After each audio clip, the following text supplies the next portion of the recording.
Hello everyone, this is Aryan Thakkar, your coach and mentor, and welcome back to my YouTube channel on Aryan Tutorials, where this is going to be a part 3 of the theory of supply series, and we are going to delve into the elasticity of supply today. And I think ये last part है आपका, इसमें आपका elasticity of supply cover up हो जाएगा, and with this we'll wrap up the chapter theory of supply and the law of supply. So चलो, let's get started. Beginning with, we have the price elasticity of supply. Now, elasticity of supply is also similar to the elasticity of demand हमने जो किया था, बस एक slight difference है यहाँ पे कि डिमांड में हमने इनवर्स रिलेशन देखा था कि प्राइस बढ़ने से डिमांड कम होगा. सप्लाई में यहाँ पे हम लोग डायरेक्ट रिलेशन देखेंगे, पॉजिटिव कोरिलेशन देखेंगे. That is, with the rise in price, quantity supplied is to increase. With the fall in price, supply is to decrease.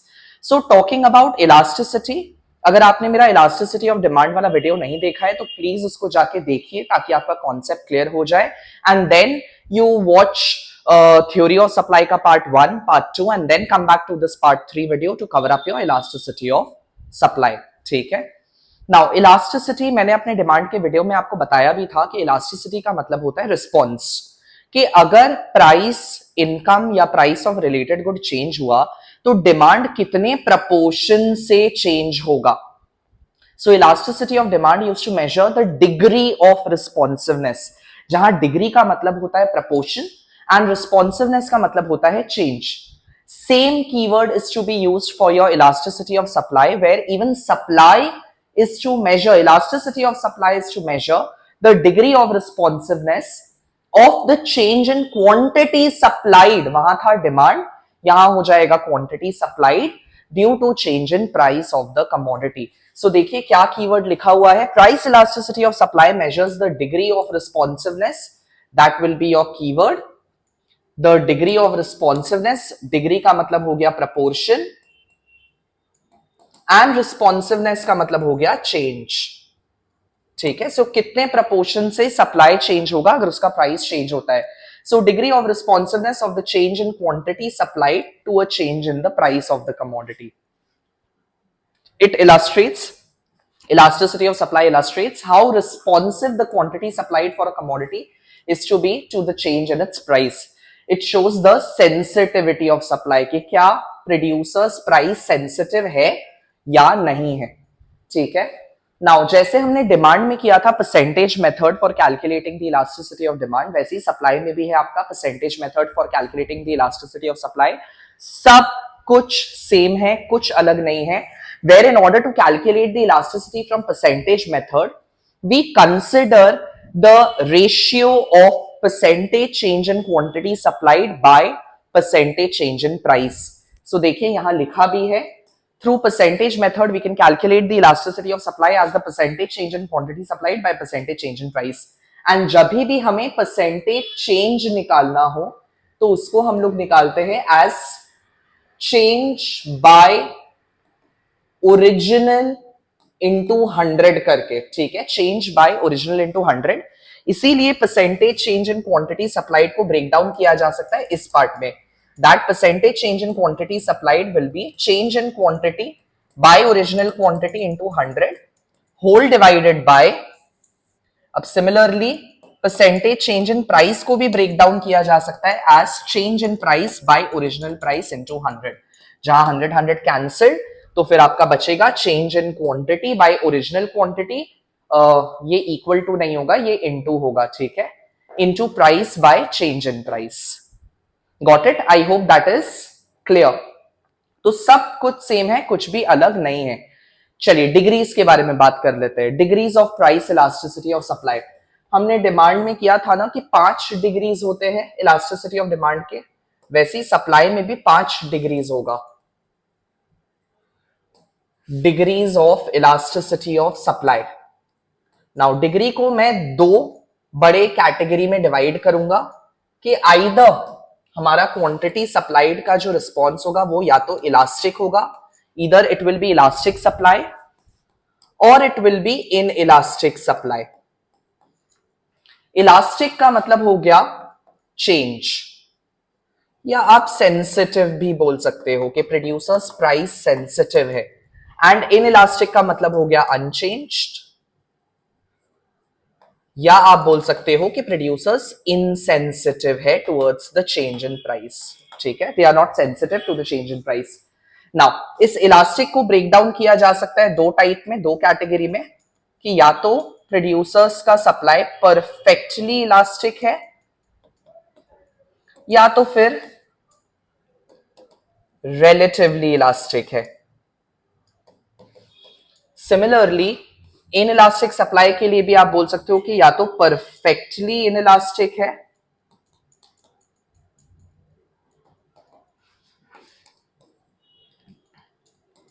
या तो relatively इन इलास्टिक है, जैसे डिमांड में था। एंड सिमिलरली इन सब के बीच में बैठेगा यूनिटरी इलास्टिक, ठीक है, unitary elastic. Now starting with the perfectly elastic supply. अब परफेक्टली इलास्टिक क्या होगा?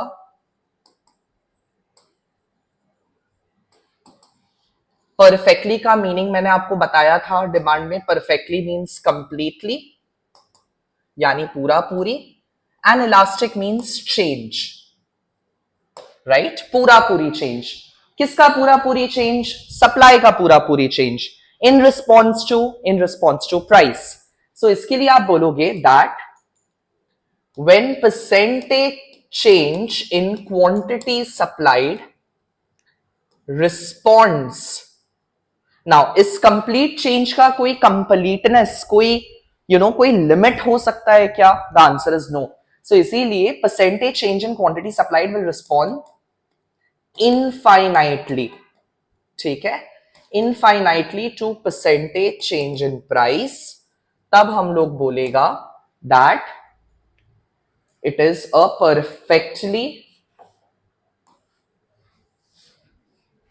अ परफेक्टली इलास्टिक सप्लाई, यानी कि हर एक quantity, all the entire quantity is going to be supplied at one particular price, यानी कंज्यूमर्स एक प्राइस में आप जितना सप्लाई बोलो देने को तैयार है, इवन टिल इनफाइनाइट अमाउंट तक भी।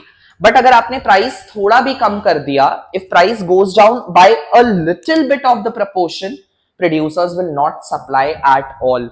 वो लोग लोअर प्राइस में कुछ भी सप्लाई नहीं देगा, ठीक है। So over here price does not change. It is very important to note this thing that here price does not change, everything is supplied at one possible price। and इसीलिए इसका diagram कैसा बनेगा?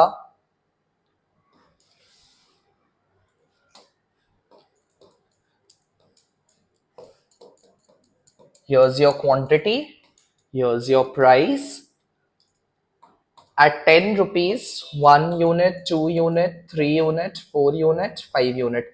आप जितना बोलो 10 प्राइस पे producers देने को तैयार है, जितना भी क्वांटिटी आप बोलोगे प्रोड्यूसर्स दे देगा, but nothing at a lower price. Price अगर थोड़ा भी नीचे हो गया तो प्रोड्यूसर्स कुछ सप्लाई नहीं देगा। इसीलिए अगर आप लोकस को ज्वाइन करो, जस्ट लाइक योर डिमांड जैसे आपका निकला था वैसे ही आपका सप्लाई कर्व भी निकलेगा, which will be horizontal straight line parallel to X axis, ठीक है, horizontal straight line parallel to X axis. And अगर यहां पे आप इलास्टिसिटी निकालो, elasticity of supply will be, कैसे निकालते हैं? Change in quantity by change in price. क्या यहाँ क्वांटिटी चेंज हो रहा है? जी हाँ, चेंज इन क्वांटिटी है। क्या यहाँ प्राइस चेंज हो रहा है? यहाँ पे प्राइस का चेंज कुछ भी नहीं है, तो zero. So anything by zero is infinity, undefined. And इसीलिए यहाँ इलास्टिसिटी ऑफ सप्लाई का वैल्यू भी होगा इंफिनिटी, अनडिफाइंड, ठीक है। I hope that is clear. चलिए moving to the next category, relatively elastic supply. Now relatively का मतलब क्या हो गया? रिलेटिवली का मीनिंग हो गया in relation to, and elastic का मीनिंग हो गया चेंज। रिलेटिवली इलास्टिक को मोर इलास्टिक भी बोलते हैं, यानी थोड़ा ज्यादा चेंज, ठीक है। किसका थोड़ा ज्यादा चेंज? सप्लाई का थोड़ा ज्यादा change in response to price.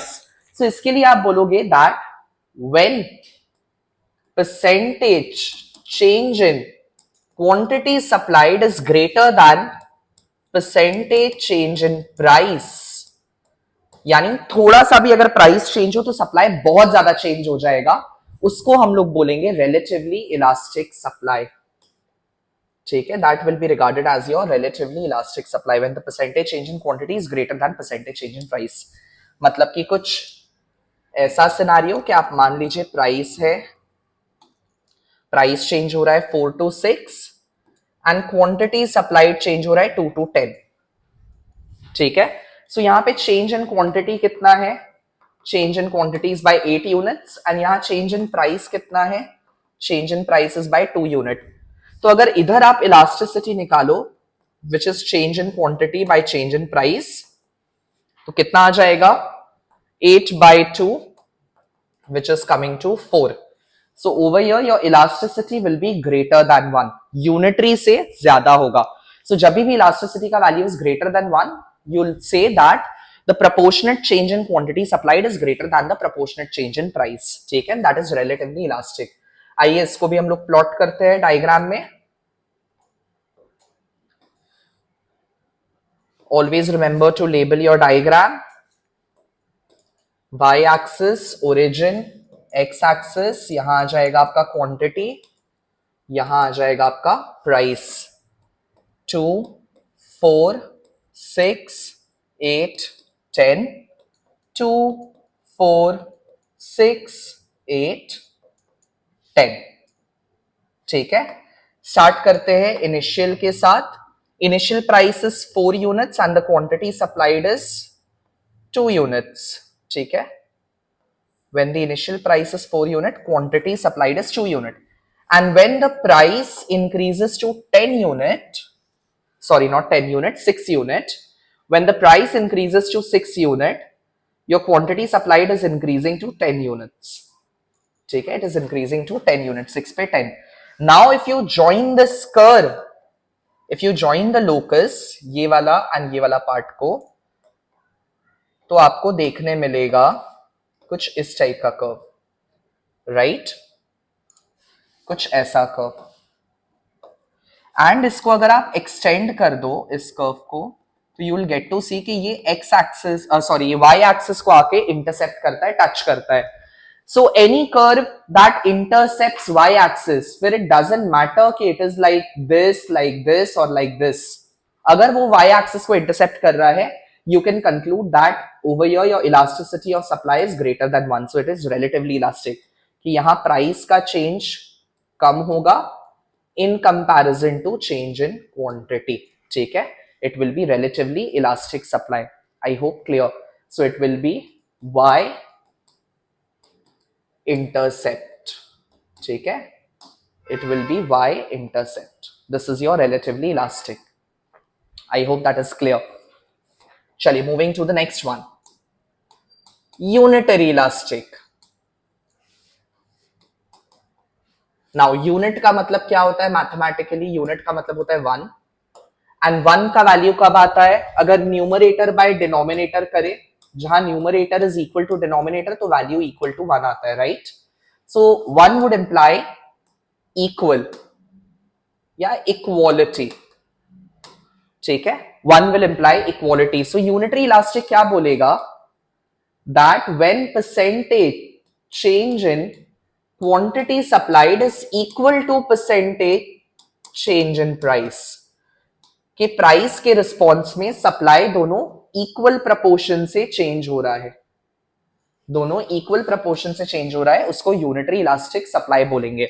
मतलब कुछ ऐसा कि मान लीजिए price was from 4 to 6, quantity भी चेंज हुआ from 4 to 6. तो यहां पे चेंज इन क्वांटिटी कितना हो गया, change in quantity 2 units, change in price कितना हो गया, change in price is 2. And अगर आप इलास्टिसिटी निकालो which is delta Q upon delta P करके, so it will be 2/2 and 2/2 will be equal to 1. Unitary same proportion. So elasticity का value इधर आ जाएगा, ES will be equal to 1. ठीक है, I hope that is clear. And इसी को अगर ग्राफ में प्लॉट करें, if we plot this on a diagram, आइए बनाते हैं. This is your y axis, origin, x axis, quantity, price, 2, 4, 6, 8. I think काम हो जाएगा. 2, 4, 6 and 8. ठीक है. We start from the initial. Initial था आपका when the price is 4. When the price is 4. अरे येलो कलर क्यों नहीं आ रहा है? Quantity is 4 when the price was 4. Right? ये था schedule के हिसाब से. When the price is 4, quantity is 4. And when the price increases to 6, जब प्राइस 6 हो जा रहा है तो क्वांटिटी भी आपका 6 यूनिट पे आ जा रहा है. ठीक है. Can you see the change? That change in price and change in quantity is almost same, लगभग बराबर है. Now if you join the locus, you'll get a curve which goes like this, right? SS. And इसको अगर extend करें हम लोग तो we'll see कि ये आके, now I'm standing थोड़ा सा ऐसे इसीलिए क्लियर नहीं बन रहा है. इसको अगर आप एक्सटेंड करोगे तो आप देखोगे कि ये कर्व आके ओरिजिन पे इंटरसेप्ट कर जाता है. ठीक है.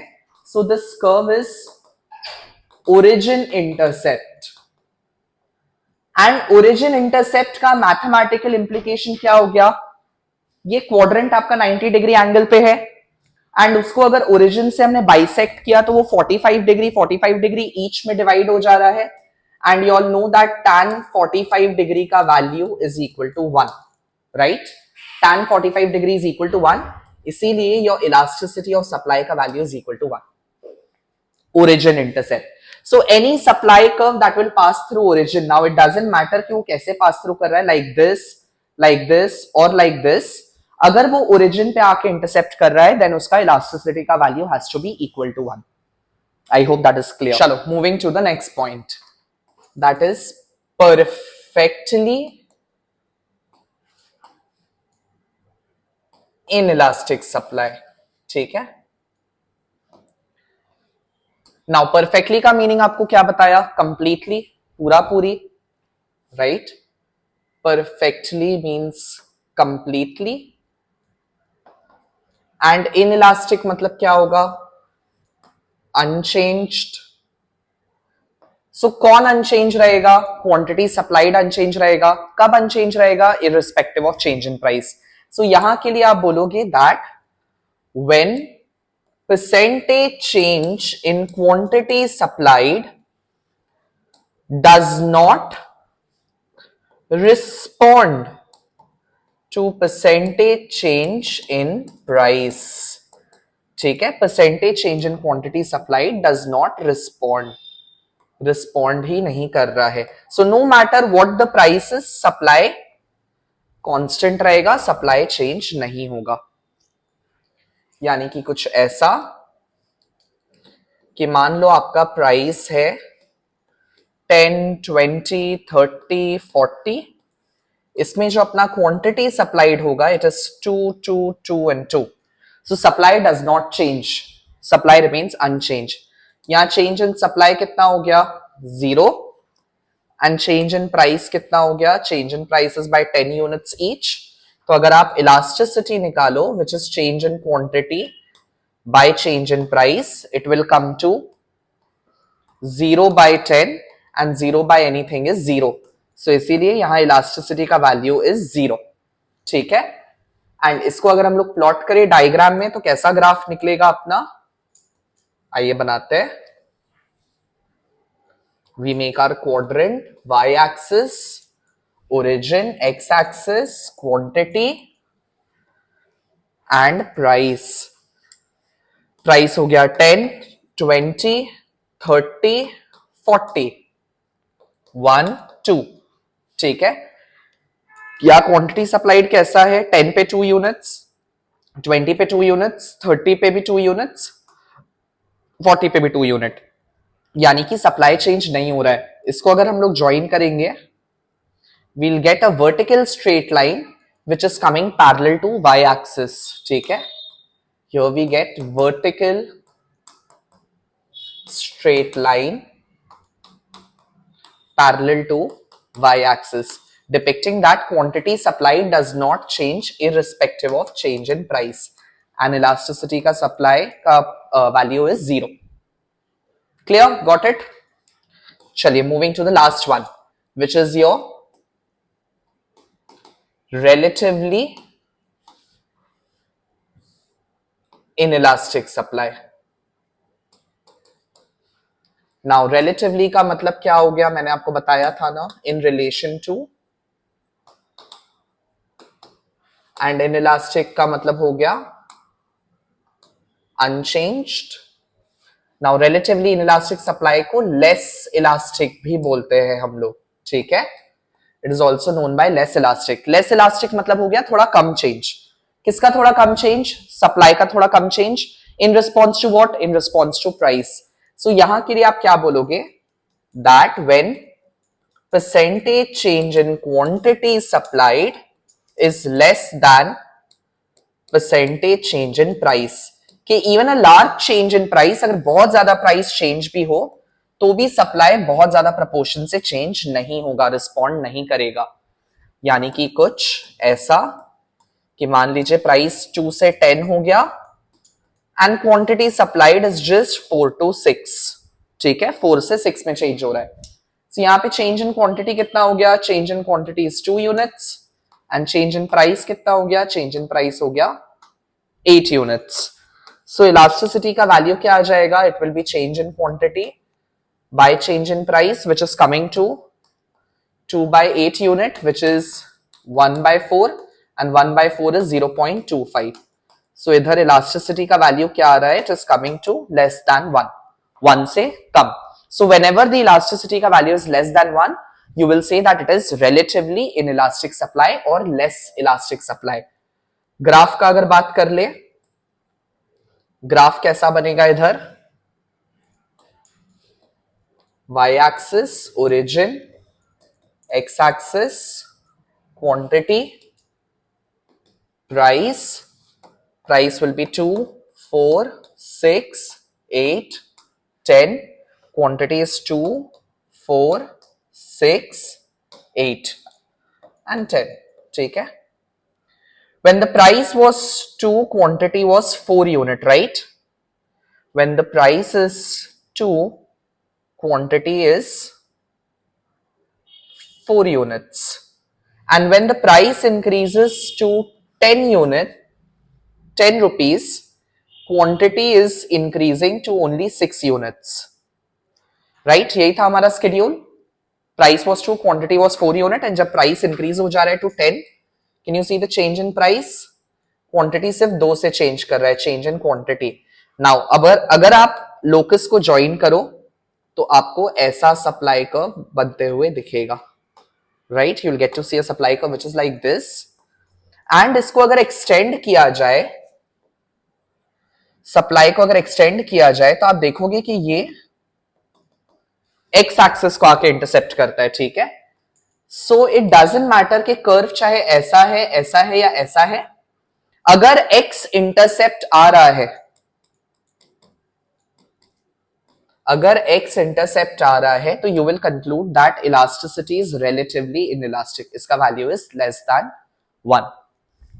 I hope that is clear. So this will be your relatively inelastic supply.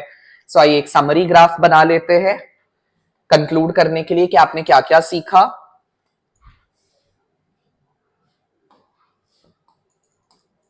y axis origin, x axis quantity, price,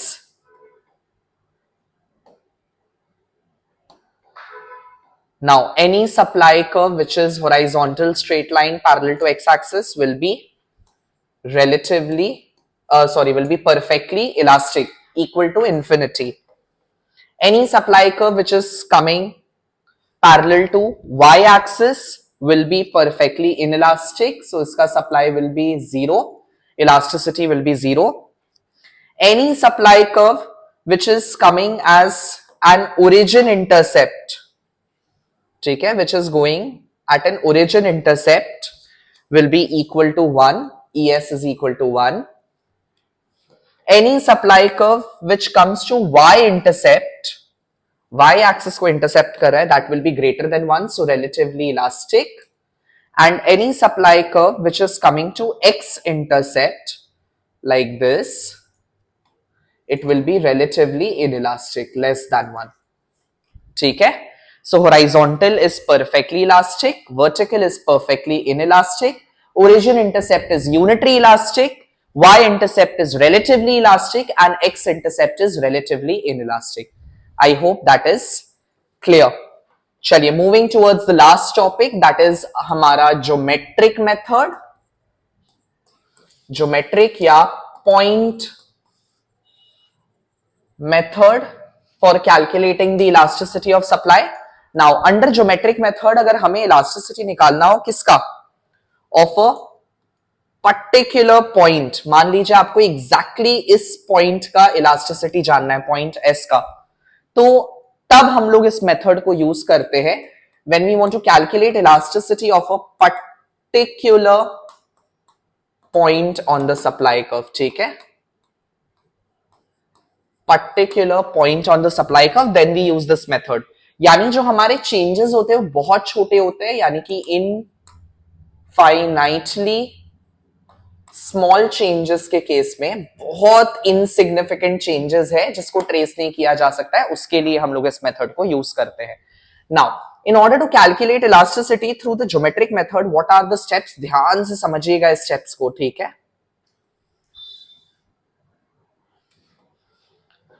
that for instance आप मान लो कि this is my supply curve and मेरे को इस पॉइंट के का इलास्टिसिटी निकालना है कि कितना आएगा. So step one will be, in order to calculate elasticity from geometric method, your step one will be, first thing is that you need to extend the curve so that it meets the underlying axis. ठीक है, इसको extend कर दो ताकि ये अपने नीचे वाले एक्सिस को आके मिल जाए.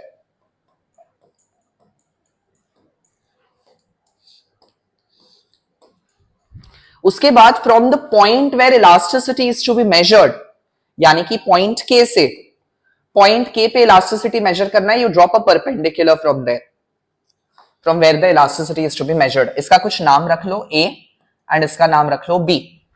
ठीक है, so first step is extend the curve so that it meets the underlying axis. Second step is drop a perpendicular from where the elasticity is to be measured.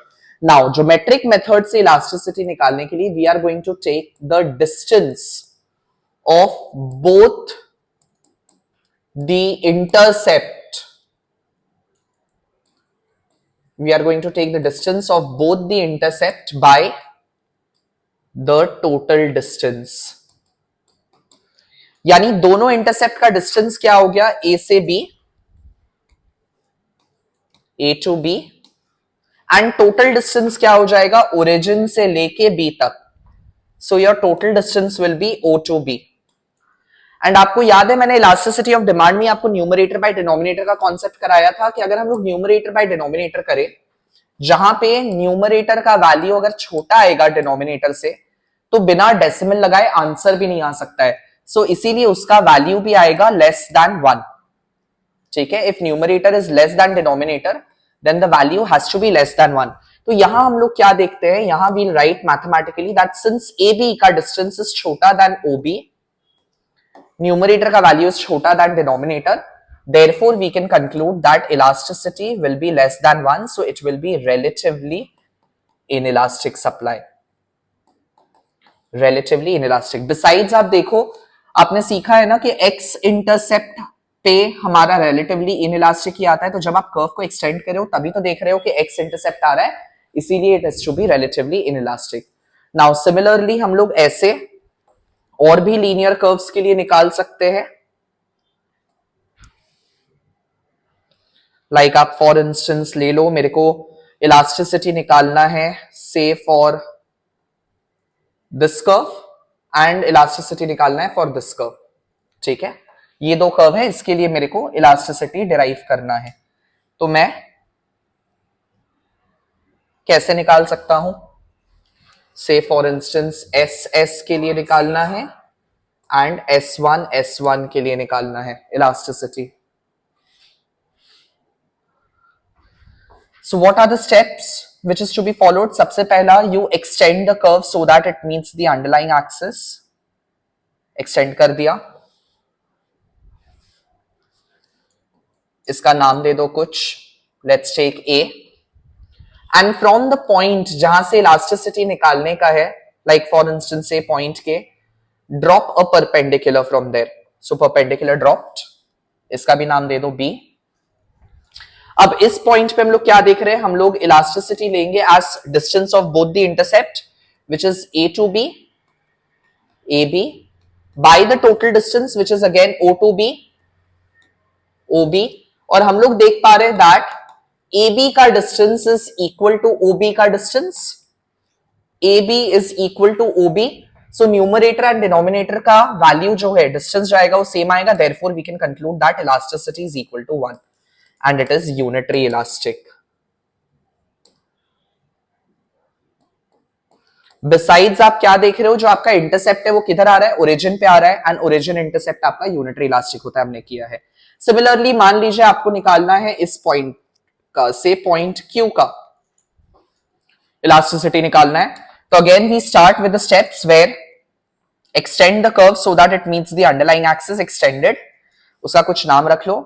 Let's take R. इस point का नाम हो गया R. Drop a perpendicular from where the elasticity is to be estimated. Drop कर दिया perpendicular यहां से. इसका कुछ नाम रख लो एज से S. अब पॉइंट Q पे इलास्टिसिटी निकालने के लिए हम लोग क्या करेंगे? Elasticity at point Q will be distance of both the intercept which is R to S, RS divided by total distance. Total distance will be O to S. O to S. हम लोग यहां क्या देख रहे हैं? That since RS का distance is greater then OS. ठीक है, RS is greater then OS. RS is greater than OS. So we can conclude, we can say that elasticity will be greater than 1. If numerator का value is greater than denominator, then elasticity का value भी ज्यादा आएगा. ठीक है, so इसीलिए over here your elasticity will be relatively elastic. Besides हम लोग क्या देख रहे हैं कि ये कौन से एक्सिस को इंटरसेप्ट कर रहा है? ये y एक्सिस को आके इंटरसेप्ट कर रहा है. सो y इंटरसेप्ट पे जो भी आपका कर्व आएगा it has to be relatively elastic, जो हमने किया. I hope that is clear. चलिए now moving towards the non linear supply curve. ये तो हो गया linear straight line supply curves के लिए. अब अगर सप्लाई कर्व्स नॉन लीनियर हो तो इन दैट केस इलास्टिसिटी कैसे निकलेगा? सिर्फ एक एक्स्ट्रा स्टेप करके. एंड वो एक्स्ट्रा स्टेप क्या होगा? Draw a tangent, which is your keyword. Draw a tangent corresponding to the supply curve. ठीक है, हमें जस्ट एक tangent ड्रॉ करना है एंड सेम स्टेप्स को फॉलो करके हमारा इलास्टिसिटी निकल आएगा. फॉर इंस्टेंस आप ले लो y axis origin, x axis quantity, price. If this is how your supply curve is, it is non-linear, it is not a straight line. तब आप क्या करोगे इस पे? Then you are just going to drop a tangent. So tangent is drawn. Tangent बना दिया हमने. So tangency यहां आ रहा है. इस पॉइंट का कुछ नाम रख लो. Let's take K. And then follow the same steps. Steps will be extend the curve so that it meets the underlying axis. Drop a perpendicular from where the elasticity is to be measured. उसका कुछ नाम रखो. Let's take ये point है आपका point A and ये point है point B. Now we are going to take the distance of both the intercept by the total distance. So over here your elasticity will be distance of both the intercept, which is AB, by total distance is OB, and here we can see that AB is less than OB, and therefore your elasticity can be concluded as less than 1. So this will be relatively inelastic supply. ठीक है, relatively inelastic. I hope that is clear. And with this we come to an end of elasticity of supply मैंने सब कुछ cover up करा दिया और कुछ बचा नहीं है। एंड आपको अगर कोई भी डाउट हो तो प्लीज उसको कमेंट सेक्शन में जरूर पूछिएगा। मैं आपके सारे कमेंट्स को पढ़ता हूं।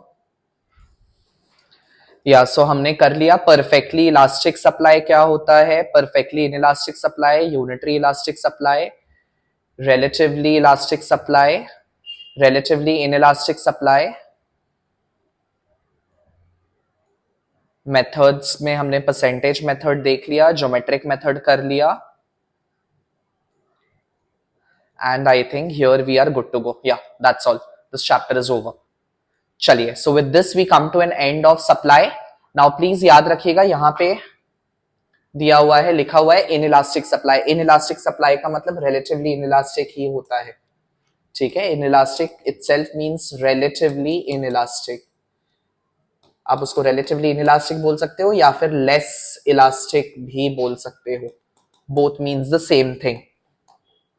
And similarly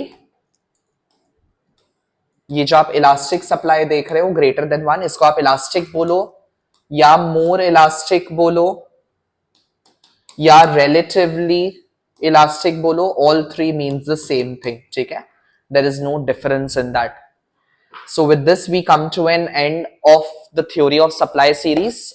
If you are wondering कि आपको ये notes कहाँ से मिलेगा, in order to get this notes you need to download my app. If you are an Android user then download Aryan Tutorials from the Play Store, आपको मिल जाएगा। And वहां पे ये as a paid course at ₹249 available है, which is one of the best notes. Please get your hands on to it.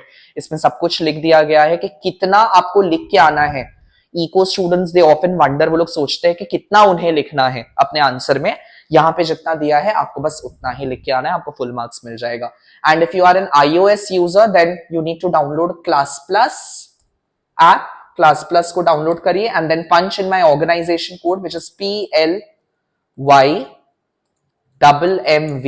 इसको पंचन करिए and आप notes को परचेज कर पाएंगे, ठीक है। मैं आपको दिखा भी दे रहा हूं मेरा ऐप। जब आप प्ले स्टोर पे जाओगे आपको आर्यन ट्यूटोरियल दिखेगा, कुछ इस टाइप का ऐप होगा। एंड यहाँ पे आप देखो ये ISC माइक्रो इकोनॉमिक्स को मैंने लॉन्च कर दिया है। आप यहाँ स्टोर सेक्शन में भी जा सकते हो। And this one is for you, ISC micro economics, this one, ठीक है। सो इसको आप टैप करके परचेज कर सकते हो,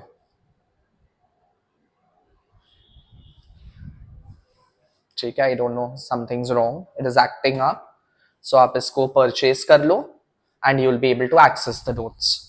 So with this we come to an end. I'll see you in my next video. Till then, keep studying, keep smiling, keep liking, sharing, subscribing. Take care. Bye bye.